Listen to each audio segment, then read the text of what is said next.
Hi guys, Katie from Little Miss Kate here, and I am at the mobile shop today to check out some of the newest and greatest phones that are available on the market. We're going to be having a look at the new Samsung Galaxy S8. So let's go and check out some of the awesome features of these phones.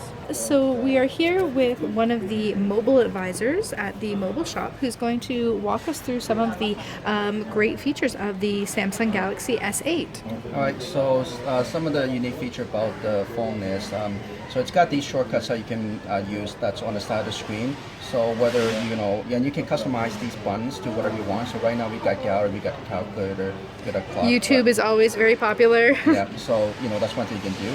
The other thing unique about the screen is you can actually use this phone with a split screen. So what that will allow you to do is, let's say for example, you have different apps and you want to have them running on multiple screens. You can actually have them showing two things at once on a split screen. Oh, that is so neat, So and you I can didn't be know how to doing do a that before. calculator, Exactly, but you don't need to turn off your video and that you you're can have watching your- below. That is genius, and I love how big the screen is. So one thing you definitely note is that the space at the top is so small, and the space at the bottom again so small. There aren't any hard buttons for your home button or nav bar. You've got 3 soft keys at the bottom, which are the same as the previous Samsung models. So you do have like your back button. This is technically your home button, which does have a pressure sensor like button in it. So there you go, I just pressed home and it took me right back. And you do feel a little slight vibration when you do hit that home button. So you've hit the right spot. Can we talk about the audio on this phone? So do they still have the audio jack? Because I know some phones are ditching the audio jack, but personally I like it. Yeah, so Samsung decided to keep the audio jack, Okay. so it's still there. So for people who want to actually physically plug in the earphone, So it's down there at the absolutely, bottom, yeah, and then yeah. the speaker's down there at the bottom as well, right? So That's if you correct. want to listen to some music. And can you talk about how this phone charges and what connector you need for it? Okay, so Samsung has gone away from the traditional micro USB. So now it's USB-C. Now it does allow you to charge your phone much quicker. Will transfer data much quicker also.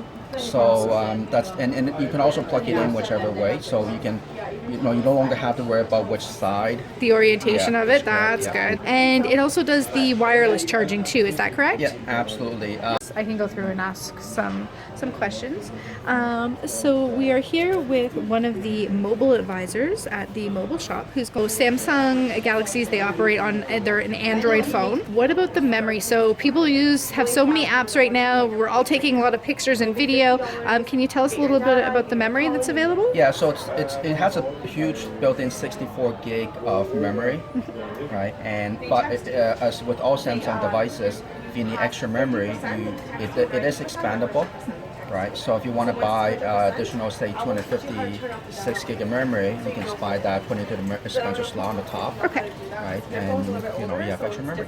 And speaking of needing all that memory, it's because a lot of us are taking so many photos. Instead of having a separate camera, this is your camera now. And Samsung's always been known to have really great cameras as part of their phones. Can you talk a little bit about the camera that's available on this phone? Yeah, so absolutely. So this it comes with a 12 megapixel camera. It's actually a dual camera, so it will actually allow you to take pictures whether they're far or close, because they have 2 separate cameras. It will focus much quicker. Okay, yeah. Right? You also take pictures in panoramic shots. So if you want to take 360 of a shot, you can actually do that.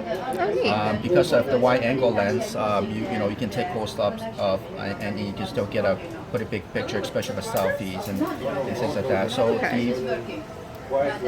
So in the front camera, the selfie picture, it's 8 megapixel also, so that's pretty big, yeah. Yeah. Awesome. So you should be able to take good selfie pictures as well. So another feature that comes with the Samsung Galaxy S8 is the Bluetooth 5.0. Is that correct? Yes, that's correct, yeah. And what would people use the Bluetooth 5.0 with? Well, for? so with each iteration, you see faster transfer rates, a little bit better distance distance and reliability in terms of connection. So, you know, a lot of people use Bluetooth to transfer data, things like photos, maybe files, or maybe even their contacts. Looking at this phone, I know one of the concerns people had ahead of time with the larger edge, like the screen going, getting some more space, was battery life. So how does the battery life hold up on it? You know, will one charge get you through the day?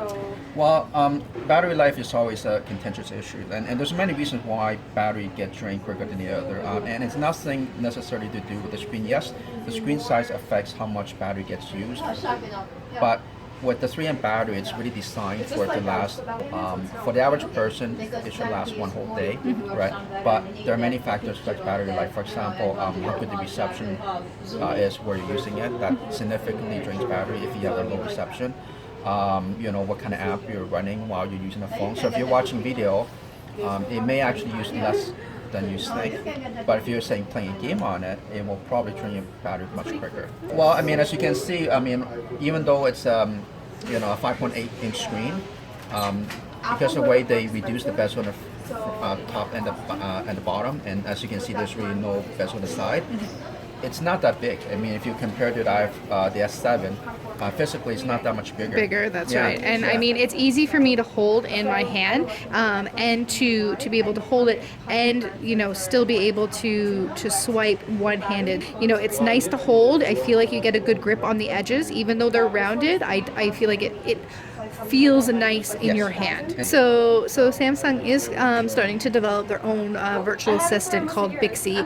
So there is a dedicated button on the side that is the Bixby button, and with a double click, it's going to bring up a lot of the things that you'll see with the other you know, sort of virtual assistants with the cards. So you know, if you have your schedule, it will show up there, and you know, news articles that you might be interested in, that sort of thing. Your weather. It is you know, still in beta phase. I expect a lot more to come from Bixby. There isn't voice activation right now, and that sort of thing, but I'm sure we have not heard the end of Bixby. Samsung wouldn't have put a whole button on their phone dedicated to it, not to have some really great things coming. Now, with the Samsung Galaxy S8, you do have 3 options for biometric sensors in order to get into your phone. So there is the fingerprint scanner, which is on the back. Now, people aren't crazy for the location of it because it is right up by the camera. It does make it a bit of a stretch to reach, but it is there if you want to use that option. And there's also the option for the iris scanner as well. So you're able to use the iris scanner, face recognition, or what I just use is just the pattern sensor for the lock on my phone. So lots of options to keep your phone secure. So if you're in the market for a new phone, or just want to check what's changed, maybe your needs for your plans have changed, or for your phone, you know, if it's feeling a bit slow and sluggish, stop into the mobile shop. So as a reminder, I'll put a link down below where you can find the locations, but they are in the Loblaws grocery store, so you know, you can go grocery shopping, you can pop into the mobile shop and find out what the best plan is for you. And if you're a collector of PC points, which I sure hope you are, because I know I redeemed $200 worth of free groceries last week, which was amazing because PC points add up fast. There are bonus offers for PC points at the mobile shop. So make sure you pop in to see what offers are available on some of the phones, the plans. Also, if you're trading in your old device, you can get some PC points for that as well. So make sure you ask your mobile advisor. They'll be able to give you the lowdown on that. So we've been here at the mobile shop checking out the wide variety of phones that they offer, and really you can get the top of the line flagship phones here, from iPhones to Samsungs to LGs, but you know what, they also have a lot of other phones, so if you're not looking necessarily for like the top brand name, you know, you can get those options too, and you can get the top of the line flagship premium phones all in one location, and get unbiased advice about which carrier to use them on, because they do offer all of the top carriers available in Canada, including Bell, TELUS, and Rogers. After you've got your new phone and you're so excited, you need to pick up cases, and they have got a number of different cases available, even for the newest phones like the Samsung Galaxy S8. You know, I personally love my OtterBoxes, which they have in stock here. You don't want to get a new phone and then only get it home to drop it. and have an issue. So get your phone, get a case, and they have all that available in store. So you're able to one-stop shop at the mobile shop to get the best plan for you, the best device for you, and all the accessories you need. So as soon as you get home, you've got a great device to start using, surfing, watching, all the things we do with our phones. So if you have any questions, make sure you leave them down below. Until next time.